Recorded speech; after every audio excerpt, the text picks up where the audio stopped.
Hello everybody, welcome to Raising Vibrations, and you're with Simon today. And in today's video, we're going to be looking at the new moon in Taurus and kind of speaking up and unearthing, the knowledge that is held within not only the stars, but also how we're actually being reshaped and how evolution is moving through us at this point. So uh, it's really a big deal, I think, and I'm really excited to share my feelings and perspective on how I see this new moon, and hopefully on some level this provides you with you know some value. I like this picture a lot because of many reasons, and one of the things that I wanted to focus in on with this new moon in Taurus was the experience of shifting values. Okay, but deeper than the idea of Uranus and Taurus meaning shifting in values, shifting in the way that we understand our currency and our resources, to understanding the nature of what climate change is going to represent to us and that whole entire thing. All of those things we've kind of heard, we've read articles about, we've watched other astrologers talk about it. Me and Jen have shared our own points of views on it. But one of the things that I find really fascinating about this Uranus and Taurus cycle, not only is this new moon in Taurus activating the beginning phase of this Uranus and Taurus cycle for good, and I'll talk about that when I bring up the chart for us. But where I want to go with this symbolism has to do with a couple of things. So firstly, for those of you that are born between 1974, the end of 1974, and 1981, so in that time frame, you'll have Uranus in Scorpio, and if I'm not mistaken, for I think about 3 years in that time frame, so 1978, you'll have Uranus in Scorpio oppose Chiron in Taurus, right? And what fascinates me so much about this is that this new moon will actually be landing on the Chirons in your generation. And for a lot of you, you'll come into this world and this Uranus and Taurus, Uranus and Scorpio oppose Chiron. So everybody that has Uranus in a sign oppose Chiron will speak to where on one hand your sort of insightful individual process, Uranus, will have understanding about something, but the context of time will be out of sync. And so a lot of us don't really understand fully the Uranian component in our chart because a lot of it hasn't really been grounded into the physical world yet. And that's what this Chiron represents, the integration of accelerated awareness. And we all have this to us in our charts, different themes. But this new moon in Taurus really speaks to this generation, and particularly, I think it was 1977, where the values that you hold within yourself and when I talk about values, I'm talking about the values that you have about life at a more deeper spiritual level, okay, are going to be awoken. And a lot of this will actually then begin to synchronize into your own personal awareness and your own personal life, and you'll start to notice that the world will start to sink in with these values in a certain way, and you'll find that you'll find yourself being activated in a way where purpose will become more real to you. You'll start to go, you know what, I don't want to give energy into this anymore. I want to give energy into that. These are just kind of very broad stroke ways in which this is really going to show up in your life. And why I'm speaking to that specifically is that if we go deeper and we look at a cycle of, our human evolution, let's go into, say, 1965, where Uranus and Pluto made a conjunction in Virgo. And this represented the kind of seed into the collective of a change that is being literally and viscerally experienced right now. Okay, so the seed of what you're experiencing right now in the collective was manifested in 1965 with this Uranus-Pluto conjunction. Now that we have reached a point in which the seed is now becoming to sort of bloom into our psyche, the context of that seed can be understood. And to me, this is what the new moon in Taurus represents. And so I want to kind of get into that with you guys today. I want to kind of show you how everything is syncing together and what it really means to us, and how we can begin to sense this really bizarre and awkward discomfort that's arising from deep within us. And yet at the same time, knowing that it is a way of being, or an authentic way of being that is necessary for your own personal growth, because you're kind of in alignment with the evolutionary patterns at a cosmological level. So, there's a really incredibly profound shift, not only happening in terms of the nature of how Earth and we like interact with Earth, but also what it means for us as we embody that process. And the first thing I want to highlight is this idea of going into the depth. Okay, so spirituality shifting from this idea that it is purely masculine, and so we're trying to measure something. This is a really important word when understanding this new moon, is observe your thinking patterns and observe your I don't know, the word is this, like, observe your thinking and your psychological structure, okay? And watch how you try to measure something. Oh, I'm measuring myself against something else. And when I'm measuring myself against something else, it naturally creates a distance between what you perceive you think you need and where you are within yourself. Now, a lot of the ways, and this is a very deep confrontation, a lot of the ways that this can show up is, well, what about success? Or what about accomplishment? Or what about ambition in that sense?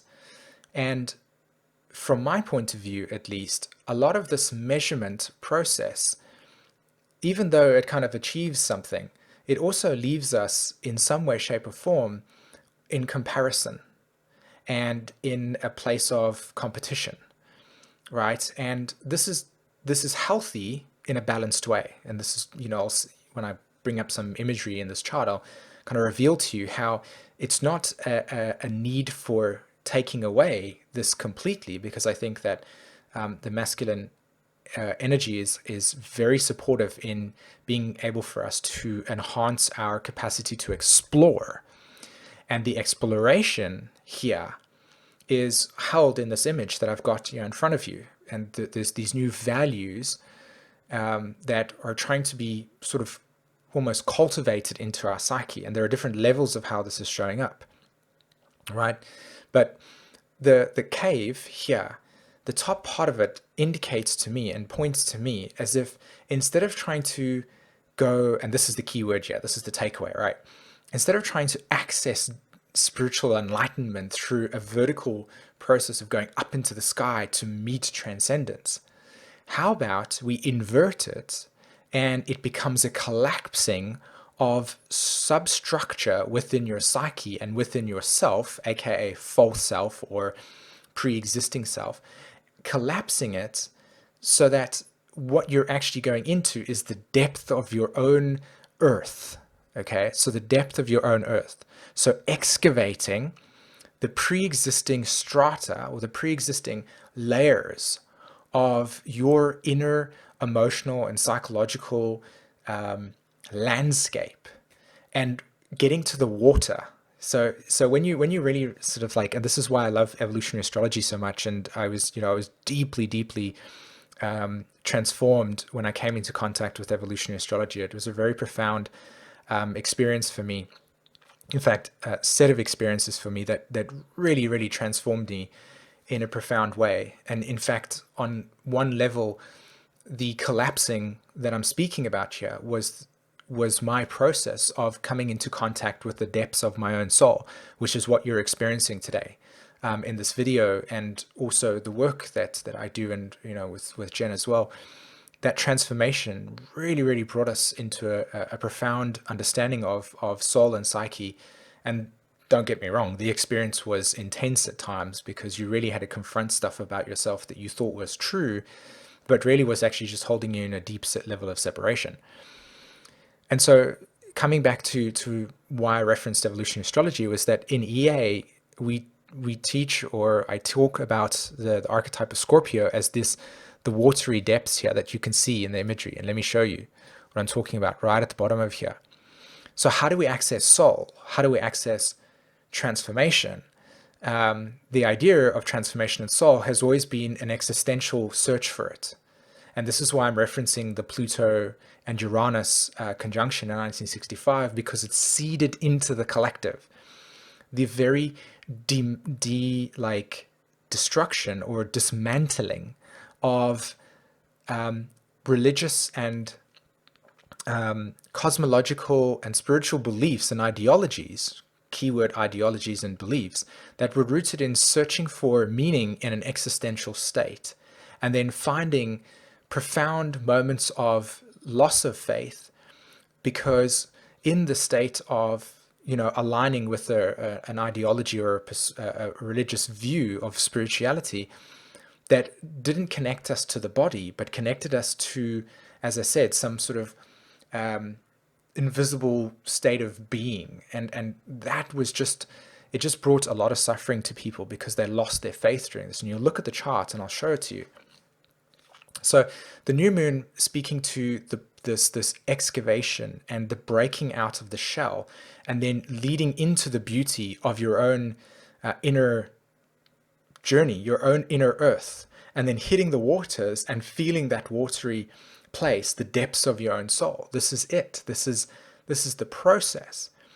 And what I find so fascinating is the color of nature that's here is just so healing, because it's such a Taurus energy. It's such a Taurus process. And even, when I talk about, when I teach in my astrology schools, I talk about the sextile between Pisces and Taurus, which is Pisces' relationship to Taurus and Taurus's relationship to Pisces. And in the natural zodiac, right? When you look at Taurus, I'll show you, Taurus and Pisces are intimately connected. And they're intimately connected because one's an earth sign, one's a water sign. And you can see in this picture over here that is not a belief or an ideology, but it's simply an existing form in nature that you can see, that is there. This photo was real. And watery elements of Pisces, Cancer, Scorpio, and then the earth element of Taurus, and Capricorn, the structure of this, the structural nature of it, and the archaeology of it. And you can actually see the nature of how the earth was formed if you get a geologist to really come study the rock strata here. Do you see that what I'm really pointing to, and this was, again, the transformation that came through EA for me when I was learning it, was that it brings you to an innate understanding of truth that is inherent within reality and nature, and it doesn't need to be it's not doubting, you're not like, oh, I wonder if this is the case or if it's not the case. It's like it's there and you can feel it and you can be taught by it. And so the wisdom that is held within earth and the wisdom that is held in the substrata of what has already formed and materialized is also a Capricorn teaching.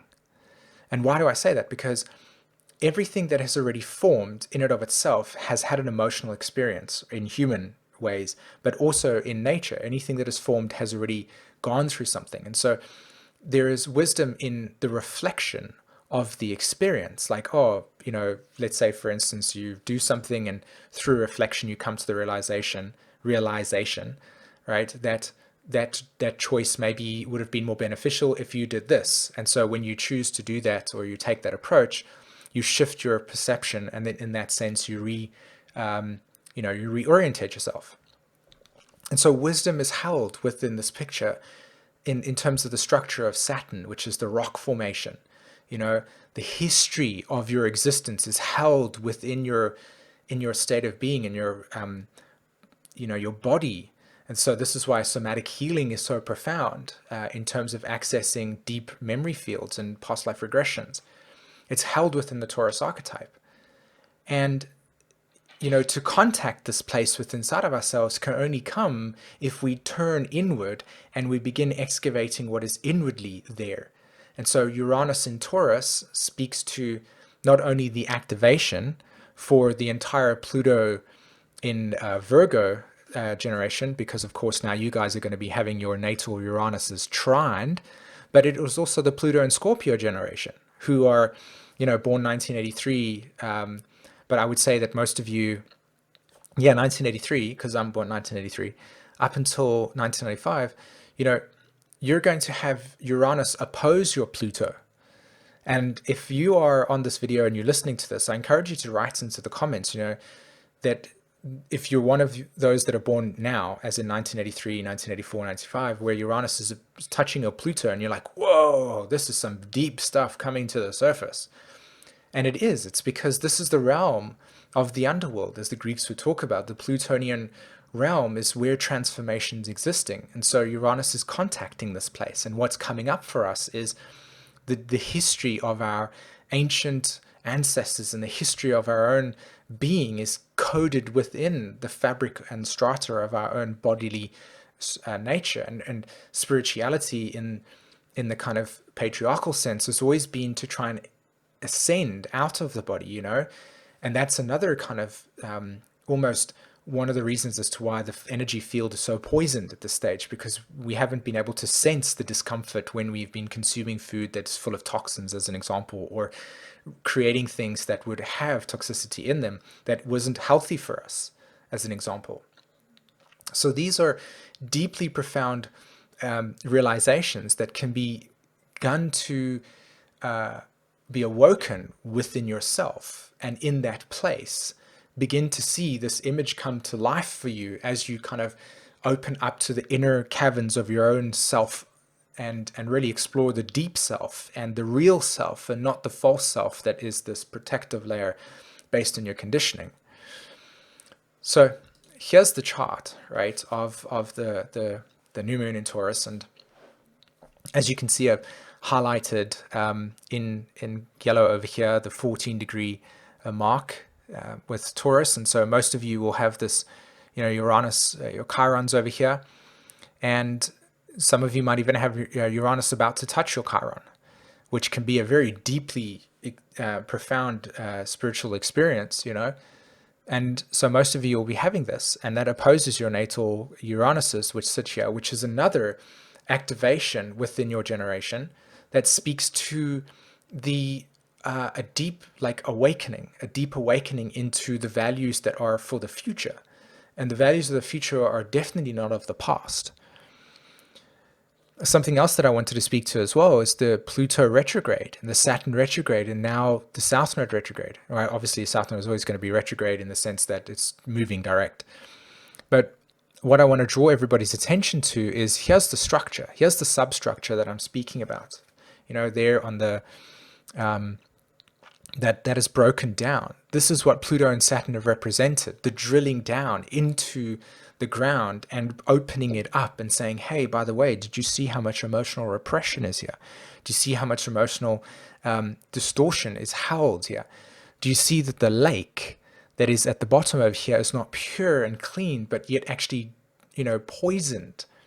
And so our problem here is, especially within this climate change ideology, is that we're accessing the energy of Uranus and Taurus and Saturn and Pluto and Capricorn, because there's a lot of sort of activation and of this energy through young people saying, we've got to, climate change is here and we've got to change, we've got to put energy into it. And this is a manifestation of this. It's a way in which this frequency is coming out. But what I want to point to is that what our need is to reshape inwardly the form of our own values that are aligning with a deeper spiritual essence. And unfortunately, this cannot be just faked or acted upon at any point. You actually have to have a moment of realization in which you see and feel that interconnectedness, which of course for a lot of us, the world that we were raised in doesn't really cultivate or nurture that at a collective level. So there is a vast majority of the populace that are needing those kind of awakening experiences, and Uranus and Taurus will definitely provide them to us, even if it's going to come through some really profound shocks, in that sense. So that's something also to look at with the Saturn and Pluto retrograde here. Something that I want to point to in terms of the cycles of Saturn and Pluto is that when Saturn and Pluto were retrograde, we didn't have Uranus and Taurus the second time round, right? So Uranus and Taurus was now moved into Taurus, but Saturn retrograde wasn't, and Pluto was not retrograde the second time around. And we didn't have Chiron and Aries when Pluto and Saturn was retrograde, and we didn't have Mercury retrograde as well. So, and we didn't have Jupiter and Sagittarius retrograde. So there's a lot of outer, like smaller cycles of planetary activations that were not providing more subtle readjustments at the time of this outer planetary activation of Pluto retrograde, Saturn retrograde. So what I'm pointing to and alluding to here is that the last like 2 to 3 months have been deeply, deeply profound in terms of the kind of collapsing of and the final breaking down of the structures that have been, in a sense, held in place for a very, very long time. Okay, and you know, in the full moon that I just did, I spoke to some of the kind of collective wounding that we have that is surrounded the you know, the what's the word, like the religious domination, control, oppressive, everything is mine, I'm going to take it from you kind of attitude. And that has wounded a lot of people, and we carry with us a lot of complex post-traumatic stress due to that, whether you viscerally understand that or you don't know about it, but within your substructure of your energetic vibration, those knots are going to be there. They don't just disappear. You know, they have to be worked through. And this is, again, another huge component to Uranus and Taurus is it's going to be awakening the need to go underneath and into Hades's cave and it was sort of the realm in which Pluto exists, to excavate the sort of poisoned water that exists over there, right? So this will show up as triggers or sensitivities or neuroses or flashbacks, and you kind of have to begin working through these things. This is how the soul heals itself. And there's an image here that I wanted to bring to you. This was the past. This is how I see the Pluto and the Saturn retrograde in the chart. I see it as that this structure that we once held and what in place is no longer here anymore. The values of this process and what holds this in place are being held by people that are holding on and clinging on to the need for the structure to take place. But in essence, that is the old paradigm.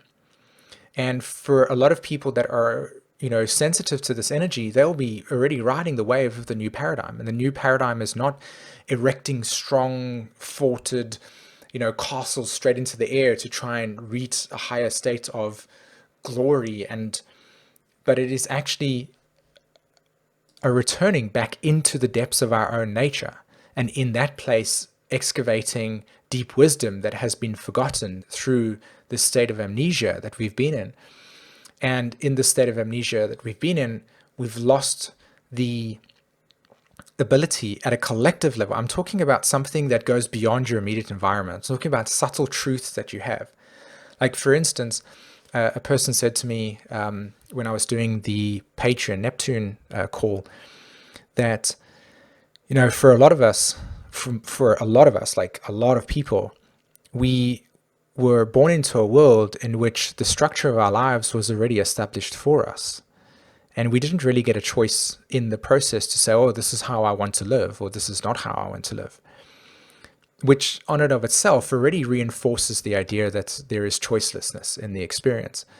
And so we've kind of needed to live or grow in accordance with a structure in place that our values may have not have actually aligned with. And because of not aligning with those values of, say, said structure of, you know, behavior patterns and what defines success and what defines ambition and what defines pursuit of meaning and purpose, etc.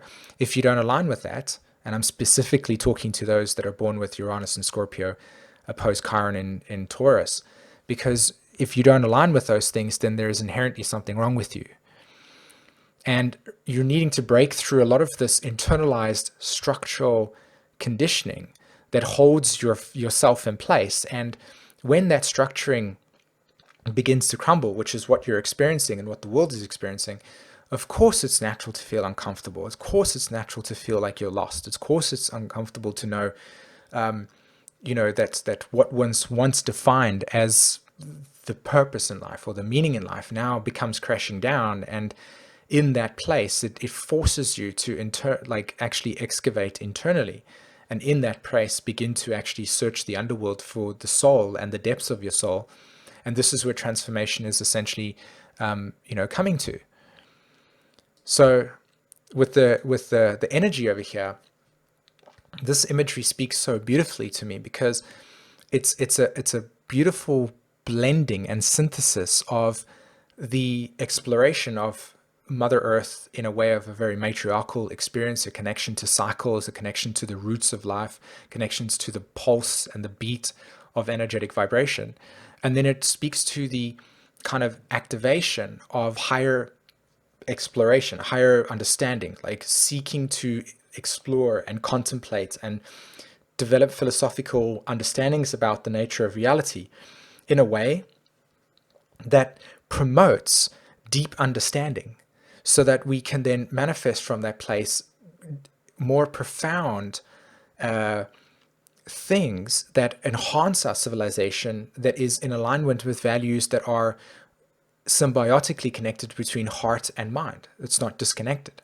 So we don't develop a logical system that has that can't interface with human beings, and human beings that just feel as if they're numbers, as an example. Or certain people, that this is a very big task. This is something that will naturally occur to us, and it will shape us. So this is where we're going, and it's a huge thing. It's not just that simple. It's immensely complex. But ultimately, what we're talking about here is how, in your own psyche, are you learning to re-establish the bond between these two archetypes of masculine exploration, gaining knowledge, understanding something, and then feeling it in the body and understanding it in the body and sensing it in the body, and being able to extract the wisdom in that sense. So it becomes less about, in a debate, it's about, oh, I'm right and you're wrong. And it's more about, hey, we have this joint sort of interest in exploring something. And so we're going to look at it objectively, and we're going to explore it objectively, and come to sort of natural insights that, when shared together, actually cultivate a way of developing understanding about the nature of our universe and the nature of our lives and the nature of Earth itself, which is a big place that we need to begin exploring, and the immediacy of our own environment. These values are what will hold us in a deeper state of understanding for our human our human evolution, and for your human evolution, and this is in the sense also finding and developing purpose. And transmutation at this point in time is so incredibly profound. I remember when, like I said, when I was coming into contact with evolutionary astrology, and the level of depth that it was able to cultivate for me, because it's such a soul-based type of astrology, was profound. And I deeply love it so much, and one of the ways that I actually tend to support this exploration of what EA means to me personally is through what I'm sharing in these videos here. It's like cultivating this depth, and kind of in some way, shape or form, holding a value in which we can dismantle this level of apathy that we have about ourselves, and start to get excited about the idea and the prospect of exploring ourselves, and exploring and discovering deeper things about what is meaningful for us and our nature, and learning things about you and around you, and learning about your relationships and what they're teaching you, and everything that is in the immediacy of your environment, and how that brings you to a closer state of your senses. The senses being such a profound thing about Taurus energy. How many of you spend a day or some time in a day just really, really getting connected with your senses, just feeling them, just getting in touch with what your environment feels like, and look at your hands, like when you're rubbing your hands, like this is what the sensation feels like, and watching yourself, observing this behavior, and when you're driving a car, for instance, and you're really, really like hands on the steering wheel, and oh my God, I'm driving this car, and this experience, and what does that feel like, and getting connected with your heart, getting connected with the roots, getting connected with the values. And these are the values to be cultivated that get us deeper into it. And like I said, with EA as an example, it's, to me, that's one of those ways that it shows up, you know? And I think that there is a really great opportunity for us all right now to see this internal shift take place for us, where we can begin to explore the inner nature of our reality and explore the nature of what it means to be us, and to find legacy, and to find a sense of immortality as well, and to really begin relating to yourself and your own personal soul story in a way that's goes beyond just this kind of character definition, but using this imagery as a way to cave in the sort of form of self that you hold about yourself, and break through and really excavate into the depths of your own psyche, and really connect with your own soul and feel the beat of your own beat in that way. I think that's the potential in this this new moon in Taurus as well, in that sense, and looking at the value of things and seeing the value in it in that way. So I just wanted to share that this was with the sketch that you see on the screen over here. This was actually done by an Italian artist called Alfred Bascia, and in the description below you can see a link to his Facebook page. It was pretty cool. I thought that this was a beautiful way to illustrate the multiple layers of depth that this chart brings to me, and what it symbolizes in terms of our world is shifting, and within the world, to make sure that you're kind of aligned with the shifting patterns, the tectonic plates, as it were, the structure of Earth's shifting, you've got to really get into the core of your values, and the core of your values being this image that I'm showing over here, a rootedness in not only your own soul experience, but also in seeing and observing a way of being that's awakening your own spirituality in that sense. So yeah, for those of you that have been waiting for the right time to study astrology with me, when you've wanted to study astrology, this is a time of deep transformation that's actually taking place. And come check out the school that I actually created. If you're wanting to learn astrology, come check it out. There's a whole entire course material, starting from just beginners to all the way to advanced stuff.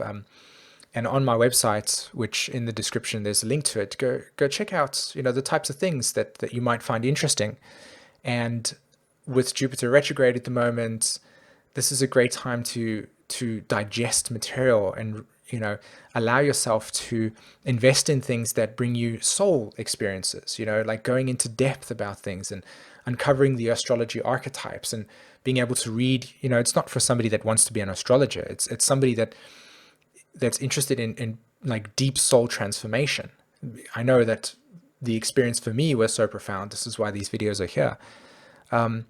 And this astrology EA teaching school that I have is really geared towards, supporting you excavate your own soul story.